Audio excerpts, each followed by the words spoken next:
नमस्कार दोस्तों, आज हम भगवान श्री कृष्ण के एक अनन्य भक्त के जीवन के बारे में बात करेंगे, जिनका जन्म एक मुस्लिम परिवार में हुआ था, किंतु वे भगवान श्री कृष्ण के अनन्य भक्त थे और उन्होंने भगवान चैतन्य महाप्रभु के साथ भगवान श्री कृष्ण के नाम के संकीर्तन आंदोलन का प्रचार प्रसार किया था और भगवान श्री कृष्ण व राधा रानी के नाम के रस को लोगों में फैलाया था और बहुत सी आत्माओं की इस भवसागर को पार करने में सहायता की थी। उनका नाम हरिदास ठाकुर था, जिनको नामाचार्य शील हरिदास ठाकुर के नाम से भी जाना जाता है। उनको नामाचार्य की उपाधि स्वयं चैतन्य महाप्रभु ने दी थी। चैतन्य महाप्रभु भगवान श्री कृष्ण व राधा रानी के संयुक्त अवतार थे। भगवान श्री कृष्ण ने राधा रानी के प्रेम की गहराइयों को नापने के लिए ये अवतार लिया था और इस कलयुग में मोह माया में फंसे लोगों में हरिनाम संकीर्तन की महिमा को बताया था। हरिदास ठाकुर के जन्म के बारे में दो बातें हैं। उनके जन्म के स्थान के बारे में स्पष्ट जानकारी नहीं है, फिर भी नामाचार्य हरिदास ठाकुर भूरीहाना गांव में प्रकट हुए थे। भूरीहाना गांव बांग्लादेश या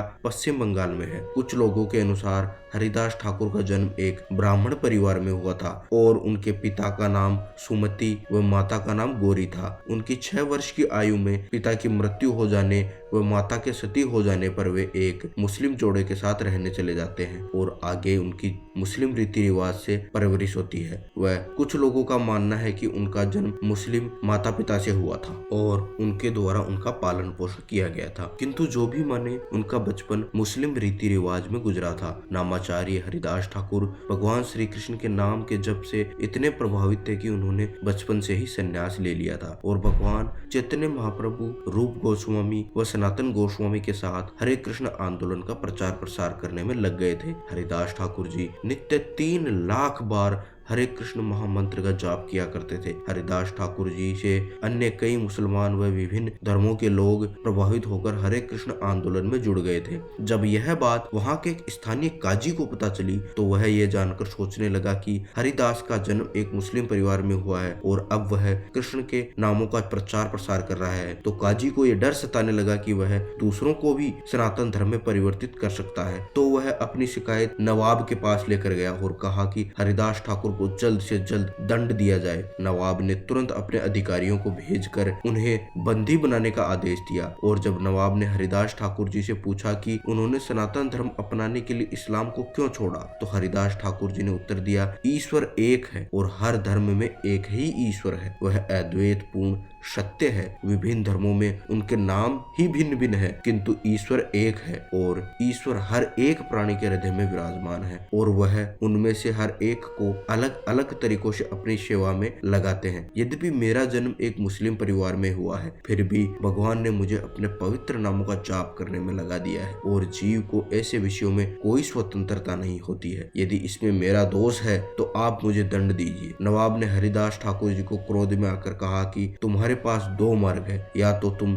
सब छोड़कर कलमा पढ़ लो और वापस इस्लाम अपना लो, या फिर तुम्हें कठोर दंड दिया जाएगा। तब हरिदास ठाकुर जी ने दृढ़ विश्वास के साथ उत्तर दिया कि खंड खंड है देहा जई, जड़ प्राण तबू, अमी वदेन नचारी हरिनाम। अर्थात आप मेरे शरीर के टुकड़े टुकड़े कर सकते हैं, मेरे प्राण मुझे छोड़ सकते हैं, परंतु मैं उस पवित्र नाम को कभी नहीं त्यागूंगा जिसका उच्चारण मेरी जीभ सदैव करती रहेगी। जब नवाब ने यह देखा कि इसका दृढ़ संकल्प अटूट है तो उन्होंने काजी से पूछा कि क्या किया जाए। तब काजी ने उत्तर दिया, इसे इतनी कड़ी सजा दी जाए कि अन्य कोई मुसलमान अपना धर्म छोड़ने से डरने लग जाए। इसे सरे आम नगर के 22 बाजारों में कोड़े मारे जाने चाहिए जब तक कि ये मर न जाए, और यदि फिर भी ये जीवित रहता है तो हम मान लेंगे कि वास्तव में इसके पास कोई आध्यात्मिक शक्ति है और यह सच बोल रहा है। नवाब के इस आदेश पर हरिदास ठाकुर को पूरे 22 बाजारों में कोड़े मारे गए, किंतु फिर भी वे मुस्कुराते हुए प्रभु के नाम का जाप करते रहे और अपने को पीटने वालों की भलाई के लिए प्रभु से प्रार्थना करते रहे। कहते रहे, भगवान इन सभी गरीब आत्माओं पर दया करो। यद्यपि ये मेरे साथ शत्रु जैसा व्यवहार कर रहे हैं, किंतु आप इनके अपराध को क्षमा कर देना।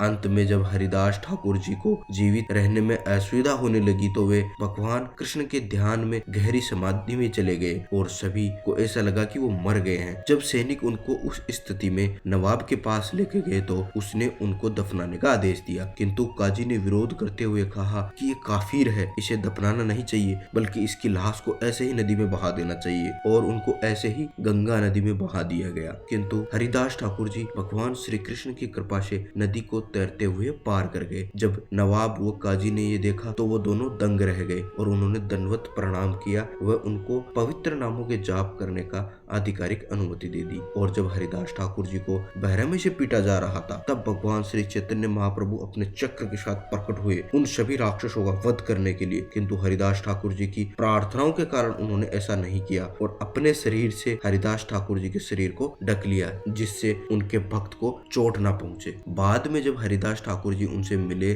तब उन्होंने अपनी पीठ पर वो कोड़ों के निशान बताए थे। इस पूरे वृतांत से हमें दो बातें सीखने को मिलती है। पहली, भगवान के प्रकट होने का मुख्य कारण उनका भक्त है। जब उनके भक्तों पर अत्याचार होता है तो वे तुरंत उसकी रक्षा के लिए दौड़ पड़ते हैं। जैसा कि भगवान श्री कृष्ण गीता में बतलाते हैं कि परित्राणाम साधुनाम विनाशाय च दुष्कृताम धर्म स्थापनार्थाय संभवामि युगे युगे। अर्थात भक्तों का उद्धार करने, दुष्टों का विनाश करने तथा धर्म की फिर से स्थापना करने के लिए मैं हर युग में प्रकट होता हूँ। दूसरा, यदि कोई नीच से नीच कुल में ही क्यों न जन्मा हो और यदि वह भगवान श्री कृष्ण की भक्ति योग से उनकी शरण ग्रहण करता है तो वह परम धाम को प्राप्त करता है। जैसा कि भगवान श्री कृष्ण गीता में बतलाते हैं, माम ही पार्थ व्यापाश्रित्य दे अपि सयुः पाप योन्य है स्त्रियो है वैश्यास्तना शूद्रास्ते अपि यान्ति प्राम गतिम। अर्थात हे पार्थ, जो लोग मेरी शरण ग्रहण करते हैं वे भले ही निम्न जन्मा स्त्री, वैश्य तथा शूद्र ही क्यों ना हो, वे परम धाम को प्राप्त करते हैं। दोस्तों, आप सभी के लिए बहुत बहुत प्रार्थनाएं। धन्यवाद।